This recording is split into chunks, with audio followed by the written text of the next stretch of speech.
This is Newsmax TV. I'm Ashley Martella, along with Frank Gaffney, the founder and president of the Center for Security Policy in Washington.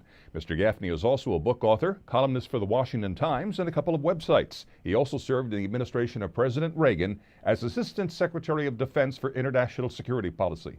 Nice to speak with you again, Frank. It's great to be with you, Ashley. Thank you for having me. Thank you. Frank, at the time of this taping, Russia announced it was sending a group of warships to Cuba. Russia notes it's the first naval visit to Cuba by Russian warships since the Soviet era. And add to that, its military onslaught in Georgia and Russian moves in Central and Latin America and its renewed allegiance with the leftist president of Nicaragua, Daniel Ortega. Are American-Russian relations going down rapidly, Frank, or is this just Putin being Putin and Medvedev being Medvedev? Well, the one that counts is Putin. I think it's pretty clear Medvedev is little more than a puppet on Putin's strings. I believe it would be a mistake to simply dismiss this as Putin being Putin. I think it is Putin being Putin, but that's a problem.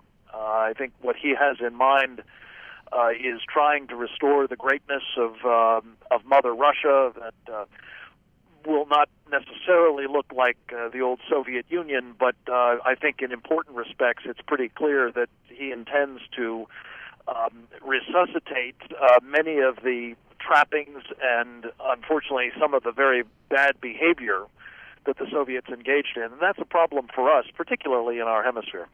What do you think Obama should do once he takes office with reference to Russia?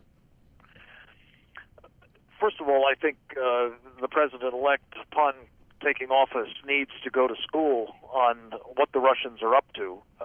There has been, I'm afraid, a rather bad record on the part of George W. Bush in this regard, having imputed to Vladimir Putin a soul that was seemingly one that reflected a man that was both decent and honorable, with whom we could do business, a man we could even trust. And I believe Vladimir Putin is none of those. I think, therefore, it is important that the new administration do some stock-taking on what the Russians are up to and resist the temptation.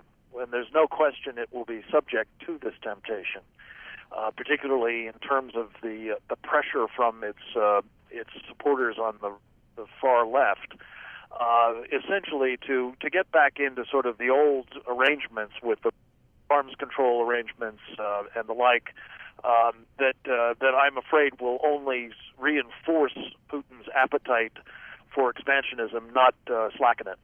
There's some speculation as to whether Obama may try to warm up relations with Cuba. Do you see that happening? And if so, is it a good idea? My sense is that there's a high probability that he will try to, if not fully normalize relations, certainly move aggressively in that direction. I think it's a very bad idea, because I think that what this will do is simply perpetuate the regime that has been there for too long as it is. Now under new management, Raul Castro, but basically conducting the same kinds of policies. And let's be clear what those policies are. They are subversive throughout Latin America. They are rabidly anti-American.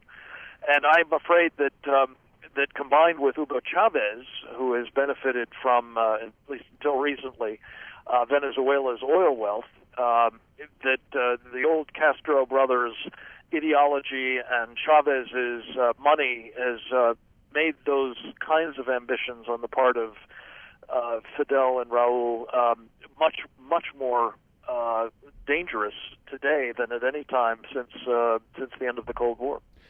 A belligerent Iranian leader, Mahmoud Ahmadinejad, do you expect him to test Obama's mettle?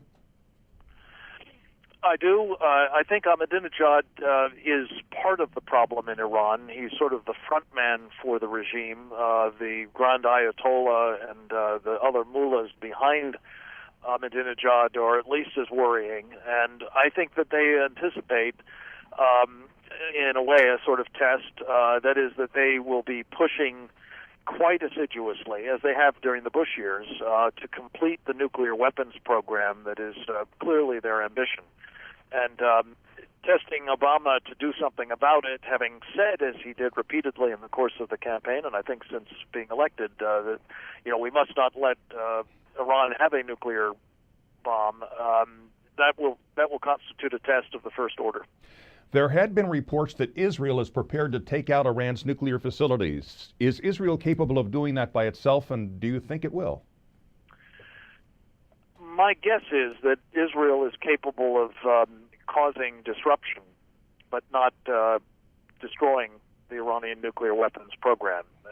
And that to do so, it will almost certainly require a considerable use of force and the loss of a lot of life on the ground. It may decide to do that, faced as it is, I believe, with an existential threat from the mullahs in Iran. It would be far more likely to succeed if it has our help. I think it, frankly, needs at least our acquiescence in order to do just the disruptive task. But I really believe that it is in America's interest, as well as that of the free world more generally, to stop Iran from getting its hands on nuclear weapons. This regime has threatened to wipe Israel off the map and to bring about a world without America, and either of those is a very bad prospect.